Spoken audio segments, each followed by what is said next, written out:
Alright, hey guys, today I'm going to show you how to take apart an original Xbox 360 controller. This is not for the new Slim model, this is for the older Xbox. This is a black Elite controller with black thumbsticks that I put here. These are from the original Xbox, so this just gives you an idea of what you can actually do when you do take this apart. Alright. So first, one thing to note is there's a screw here, here, here, right up there. Then same on the other side, here, here, and right there. And there's actually one under this sticker here. Now, these screws are what they call security screws, which have a little pin in front of them, which doesn't allow normal screwdrivers such as this one to go in because it has a flat edge. So if you want to do this properly, you're going to have to buy a security bit kit or a T8 security screwdriver. You can find those all over the place on the internet.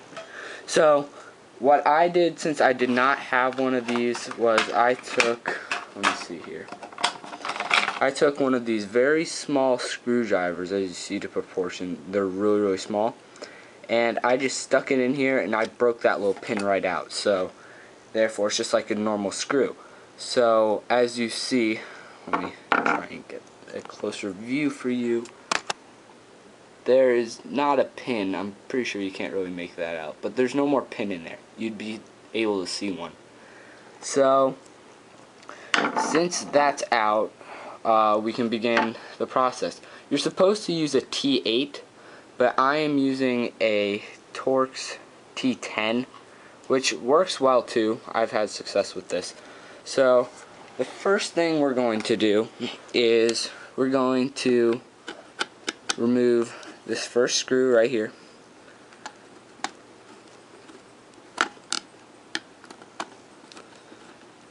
Okay, that's one.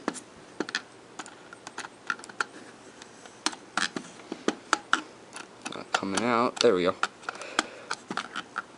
We're gonna want to remove this pin. See, if you don't get the pin all the way out, it may be sometimes hard to get the screw out. So that way, if you're going to be doing this a lot, I would definitely look into getting a security. Get this out of here.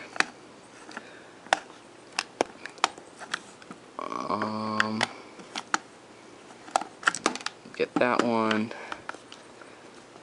3.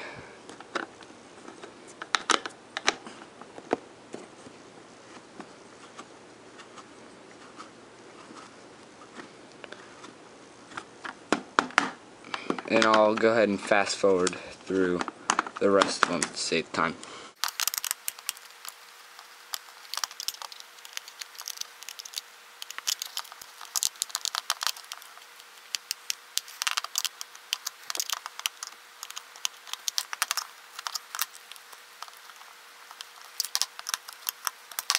Alright, so now that we have all 6, 1, 2, 3, 4, 5, 6, there is a hidden one under this sticker here.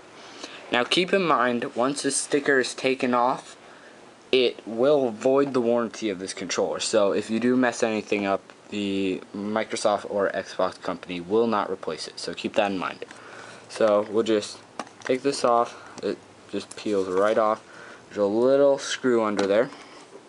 Also, this one will have a pin, so you definitely will want to take that out or make sure you have a security. I'm going to turn this. Another thing you may want to consider is turning the controller upside down so it doesn't fall into the motherboard down here. And it will just catch in here where the top of the battery is.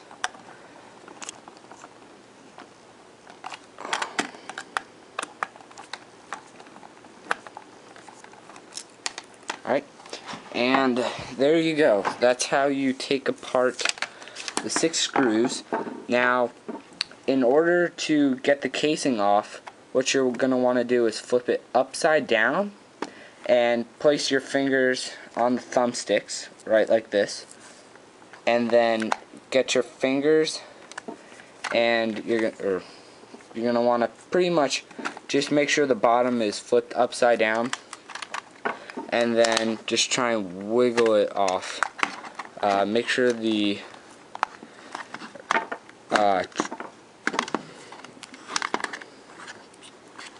make sure all the screws are out. Mine are. And then you're going to want to take this apart upside down, because if you were to take it apart right side up, all the buttons over here would fall right out, and you'd have to clean up all the buttons and stuff like that. So you got a little rubber pad here which you can take off, and you have the D-pad's rubber pad to take off. And as you see here, you have the buttons, which are right here, and you can go ahead and pop one of these out, and you can see that, and you can, they actually have a certain groove in them, and you see how there's like little ridges, so that you can only get certain buttons that'll fit into here. Like you can't put the X button in the where the Y button goes or anything like that. And you can buy custom buttons to put in here online. And I don't have a smaller screwdriver with me right now, but there's some small screws right here and here, and you are able to take those out with, I believe, a T5, or actually that's a Phillips head, so you can take it out with a really small screwdriver and the D-pad will just separate there. You can also take the shoulder buttons off right here, and that's the shoulder button, sync button. Alright, now to here. This is pretty much the motherboard.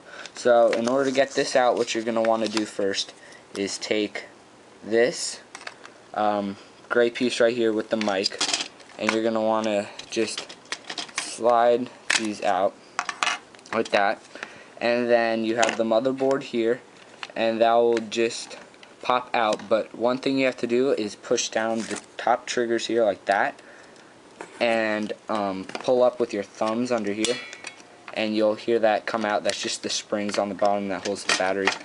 And you have the motherboard here, and this is the main motherboard. So this is where you're going to be making all your solder connections if you're going to be soldering.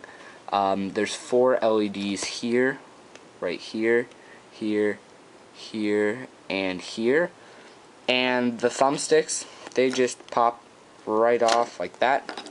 And as you see, that's where they hook onto, right like there. I'll take this one off too. Now, for some reason, in my past when I took apart this controller, the clicking, can you hear that? That actually hasn't worked. So, like, that button itself, it occasionally works, but it sometimes doesn't. So what it's actually doing is when you push down on this, it's clicking this button right there. You can't really see it, but it actually clicks that down. And for some reason, it's not registering on my Xbox, so do take this apart at your own risk. And I know it's not because of these thumbsticks, because it was happening before I even put the thumbsticks on. One of the reasons why I decided to take this specific controller apart was because of that problem. So these triggers are able to be taken off, but I'm not going to show you how to. So now go to part 2 of the video.